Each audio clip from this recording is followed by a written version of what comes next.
जलालुद्दीन खिलजी। जलालुद्दीन खिलजी कहाँ से आया था? गुलाम वंश के सेनापति था।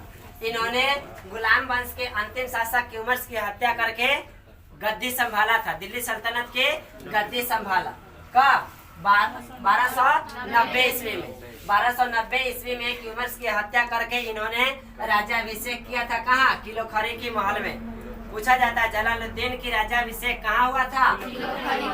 दिल्ली में किलोखरी की महल है, वही किलोखरी की महल में इन्होंने राज्याभिषेक किए 1290 ईस्वी में, और तब से दिल्ली सल्तनत के गद्दी धारण की। दिल्ली सल्तनत के गद्दी धारण करने वाले खिलजी वंश के ये पहले शासक हुए, खिलजी वंश के। अब इनके बारे में जाना जाता है कि ये एक दयालु शासक थे। हालांकि इनके पीछे छोटी छोटी कहानी है, इनकी क्रूरता को भी दिखाया गया है, लेकिन विख्यात हुए ये क्रूरता के रूप में नहीं, दयालु के रूप में, दयालु शासक के रूप में विख्यात हुए। क्रूरता कैसे दिखाया गया है कि इन्होंने गुलाम वंश के अंतिम शासक क्यूमर के हत्या किए थे।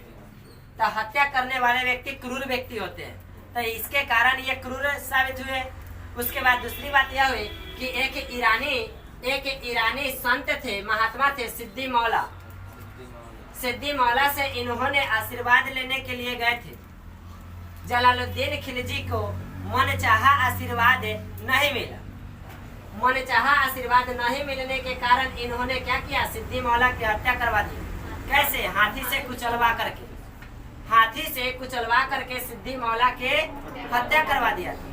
तो ये दोनों हत्या होने के कारण ये एक क्रूर शासक के कहलाए, लेकिन इससे कई गुना ज्यादा इन्होंने दयालुता का काम किए। इनके अंदर दया की भावना थी, जिसके कारण ये दयालु शासक के रूप में विख्यात। दयालुता कैसे पता चल रहा है कि जब ये राजा बने, दिल्ली सल्तनत काल में गद्दी धारण किए, तो इनके साम्राज्य में, इनके प्रजाओं में यदि कोई व्यक्ति गलती करता था तो उसे ये बिना सजा दिए हुए ही छोड़ देते थे। दोषी व्यक्तियों पर इन्हें दया आ जाता था। ये सोचते थे कि यदि उसे दंड दिया जाए या मृत्यु दंड दिया जाए तो फिर उसका परिवार वाला को कौन देखेगा, उसका भरण पोषण कैसे होगा। इस प्रकार से उन्हें चोरों पर, दोषियों पर दया आ जाता था, तो ये क्या करते थे? उन्हें बिना सजा के ही मुक्त कर देते थे। तो इस रूप में जलालुद्दीन खिलजी एक दयालु शासक के रूप में विख्यात है। ऐसा भी माना जाता है कि जब ये शासक बने, दिल्ली सल्तनत के शासक बने, तो पहले से जो गुलाम वंश में शासक थे बलबन जो शासक थे, तो बलबन के द्वारा जो भी बनाया गया सामंत था। अब सामंत क्या होता है? सामंत होता है छोटे छोटे प्रांतों के शासक। बलबन दिल्ली सल्तनत काल के मेन राजा थे, और दिल्ली सल्तनत काल में छोटे छोटे जितने भी प्रांत थे, उन सभी प्रांतों में बलबन का अपना आदमी ही सामंत के रूप में शासन चला रहा था। तो इसके द्वारा बनाया गया जितने भी सामंत था, उन सभी सामंतों को जलालुद्दीन खिलजी ने ज्यों के त्यों रखे। उसमें कोई उलट फिर नहीं किए, कोई बदलाव नहीं की। इन्हें पहले से बनाए गए सामंतों पर दया आ गया कि यदि उसे हटा करके हम अपने व्यक्तियों को सामंत बनाते हैं तो फिर जो हट जाएगा उसका परिवार कैसे चले। जो सामंत पहले से बना हुआ है, उसके परिवार के सभी लोग उसके ऊपर आश्रित हैं। यदि उसे सामंत से हटा देते हैं तो फिर उसके परिवार का भरण पोषण कैसे होगा। जलालुद्दीन खिलजी को पहले से बनाए गए सामंतों पर दया आ गई, जिसके कारण वे पूर्ववत उसे ज्यों के त्यों छोड़ दिए। तो इस रूप में भी जाना जाता है जलालुद्दीन खिलजी एक दयालु शासक के रूप में। ये भारत का दक्षिणी छोर था, ये ऊपर वाला भाग भारत का उत्तरी छोर था, और यहाँ से ये पूर्वी, इधर वाला पूर्वी छोर हो जाता है, इधर वाला पश्चिमी, ये उत्तरी छोर है और ये दक्षिणी छोर है। तो यहाँ से जलालुद्दीन खिलजी जो था, यहाँ दिल्ली था, दिल्ली की राजगद्दी पर यह शासन कर रहा था, राज्य कर रहा था। दिल्ली के शासक था कौन? जलालुद्दीन खिलजी। और जलालुद्दीन खिलजी जब यहाँ पर शासन कर रहा था तो इसके आसपास में बहुत सारे छोटे बड़े प्रांत थे, और इन सभी छोटे बड़े प्रांतों पर सामंतों का शासन चल रहा था। जैसे अभी हम लोग देख रहे हैं कि पूरे भारत में मेन जो केंद्र है भारत का वह क्या है? दिल्ली है। और दिल्ली में किसका शासन चल रहा है अभी? प्रधानमंत्री नरेंद्र मोदी का। और उसके बाद दिल्ली के अलावा जितने छोटे छोटे क्षेत्र है, राज्य है, उन सभी राज्यों में अलग अलग राज्य सरकार शासन चला रही। तो इसी रूप में पहले भी था। पहले यहाँ मुख्य सेंटर जो था, केंद्र जो था, यहाँ पर किसका शासन चल रहा था? जलालुद्दीन खिलजी का। और आसपास के पड़ोसों में जो भी क्षेत्र था, जो भी प्रांत था, इस सभी पर कौन किसका सामंत था? बलबन का सामंत। बलबन के द्वारा जब बलबन शासन में था, बलबन जब यहाँ था, तब बलबन जिस समय यहाँ था उस समय वह अपना जो सामंत बनाया था इस सभी प्रांतों में, वही सभी ज्यों के त्यों जलालुद्दीन खिलजी ने छोड़ दिया चलाने के लिए। सब ठीक ठाक चल रहा था कि इसी बीच दिल्ली के आसपास में यहाँ पर एक जगह हम लोग देख लेते हैं, क्या? उत्तर प्रदेश, यूपी। यूपी का एक प्रांत उस समय था इलाहाबाद, एक क्षेत्र था। और इलाहाबाद में जो एक शासन यहाँ के जो सामंत थे वे थे मल्लिक छज्जू। मल्लिक छज्जू। मल्लिक छज्जू कहाँ के सामंत थे? इलाहाबाद के। इन्होंने क्या किया? वो ध्यान देंगे कि यहाँ जितने भी सामंत थे, जितने भी प्रांत है, सभी प्रांत के सामंत अपने अपने क्षेत्र से, अपने अपने प्रांत से कर वसूल करके यहाँ पर दिल्ली भेजते थे। तो इलाहाबाद के जो सामंत थे मल्लिक छज्जू, इन्होंने क्या कहे इन्हें जलालुद्दीन खिलजी को कि हम कोई भी कर आपको नहीं देंगे, अपने तरफ से कोई कर यहाँ नहीं देंगे, आपको जो करना है वो हमें कर सकते हैं। तो मल्लिक छज्जू ने क्या किया? जलालुद्दीन खिलजी का विरोध किया। और जलालुद्दीन खिलजी जो था, इसका एक भतीजा था अलाउद्दीन खिलजी। अलाउद्दीन खिलजी। अलाउद्दीन खिलजी जलालुद्दीन का कौन था? भतीजा था।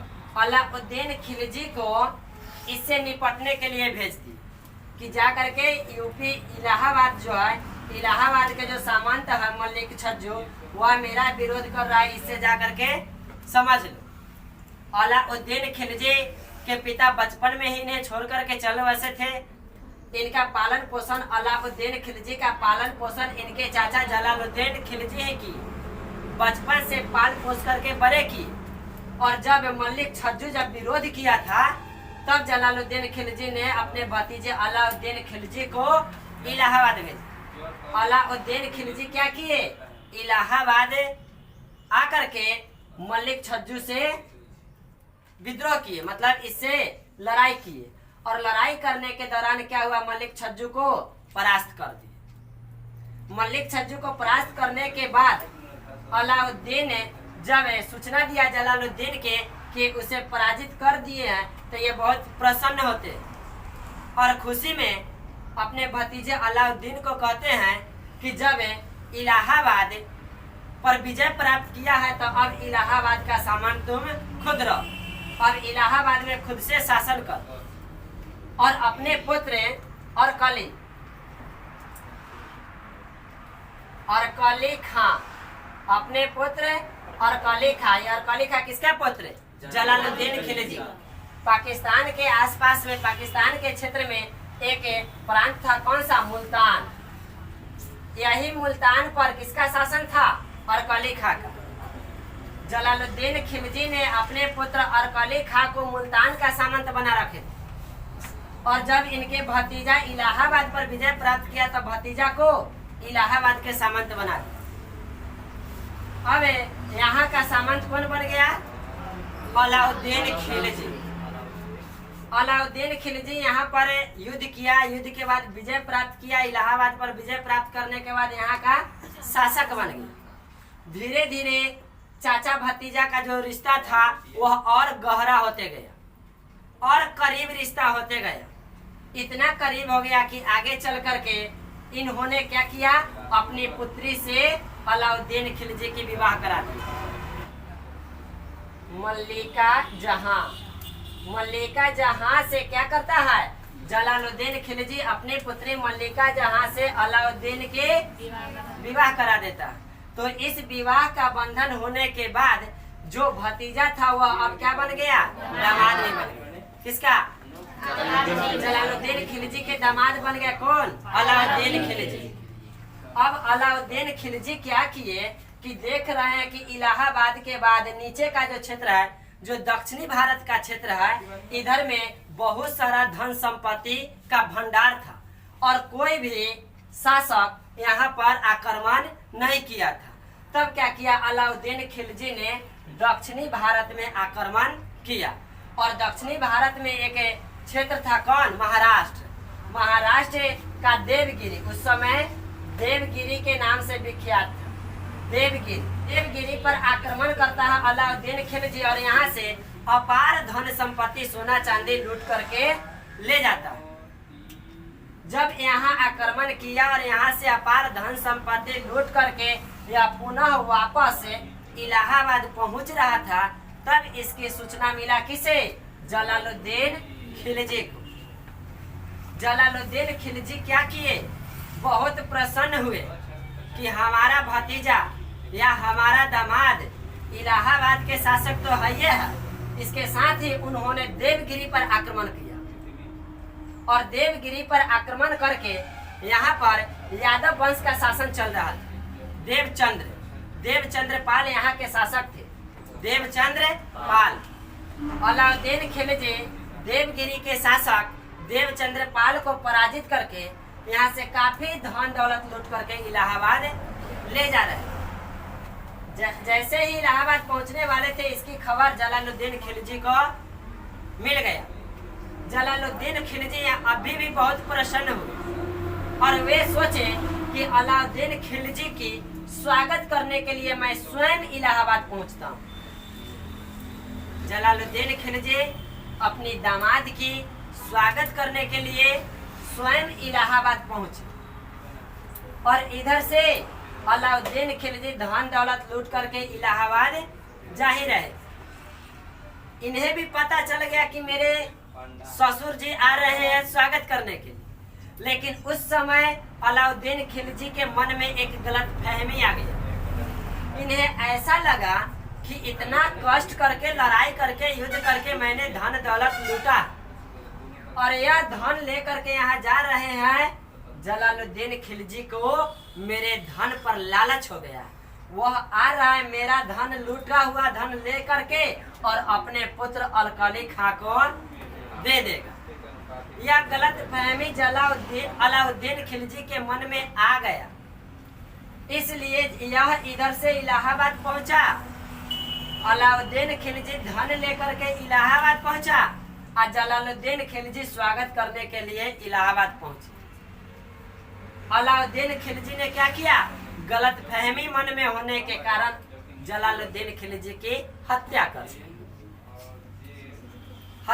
दिया। यहाँ पर जलालुद्दीन खिलजी की कहानी खत्म हो। इसका धन संपत्ति जो भी था, इसके पास अपार धन संपत्ति भी बच गया। नीचे के क्षेत्र में को भी अपने अधिकार कर लिया था। इलाहाबाद पर इसका अधिकार था ही और अब यहाँ से जब हत्या कर दिया तो खुद से दिल्ली की गद्दी पर बैठ गया। तो इस तरह से खिलजी वंश में दूसरे शासक के रूप में आ गए। विख्यात हो गया कौन? अलाउद्दीन खिलजी। अब अलाउद्दीन खिलजी, यह घटना कब की हुई? 1296 ईस्वी की घटना थी। 1296 ईस्वी में अलाउद्दीन खिलजी ने जलालुद्दीन की हत्या कर दिल्ली की गद्दी पर बैठा और तब से यह दिल्ली के शासक बन गए। अब अलाउद्दीन खिलजी 1296 से लेकर के 1316 ईस्वी मतलब 20 वर्षों तक एक लंबा शासन किया। देखिए, खिलजी वंश के कुल अवधि चला 30 वर्षों। 1290 से 1320 30 वर्षों की अवधि में अकेला 20 वर्षों तक अलाउद्दीन खिलजी शासन किया। और इस 20 वर्षों में इनकी क्या क्या कहानियां हुई, क्या उपलब्धियां थी इनकी, यह कल की क्लास में होगा। आज यहीं पे हम लोग इसको खत्म करें।